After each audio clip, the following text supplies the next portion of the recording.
So mga tol, matapos pong basagin ni former 2-time heavyweight world champion Anthony Joshua ang panga ni Jake Paul nito lang nakaraang buwan sa laban nila na ginanap sa Miami, Florida, USA, kung saan knockout po ang sinapit ni Jake Paul at basag ang magkabilang panga nito. Ayon po sa latest update, nilagyan na umano ng plate ang panga ni Jake Paul at nagpapagaling na ito. Medyo pagod nga lang daw siya at hirap makatulog. Pero parte umano yan ng sports, marami daw siyang natutunan sa pagkatalo niya at ngayong taon na ito, lalaban daw siya ng maraming beses. Subalit mukhang hindi agad makakabalik si Jake Paul mga tol sa boxing. Ayon po kasi sa lumabas na report, sinuspindi ng commission si Jake Paul dahil sa seryosong pinsala nito sa labang kay Joshua. Hindi lang po standard suspension ang pinataw sa kanya ng commission, kundi indefinite suspension po yan. Ibig sabihin, matatapos lang ang suspension sa kanya kapag meron siyang medical approval issued. Kadalasan po kasi ng suspindi sa boxing 30 days to 90 days lang, pero kay Jake Paul mga tol, baka matagalan siyang makabalik sa ring. Sinasabi naman po ng ibang fans mga tol na kasalanan daw yan ng corner ni Jake Paul. Dapat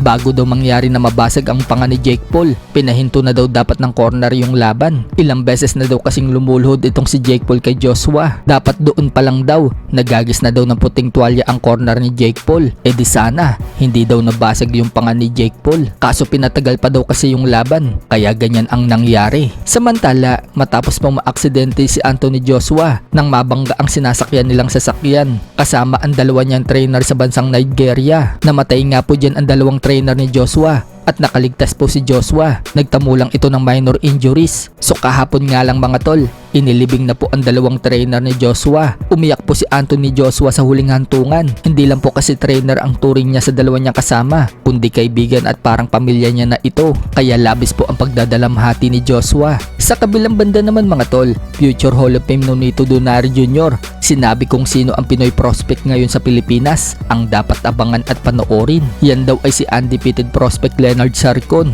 May record na 14-0 with 6 knockouts. Wika ni Donaire, lagi daw physical prepared at mentally prepared itong si Sarcon.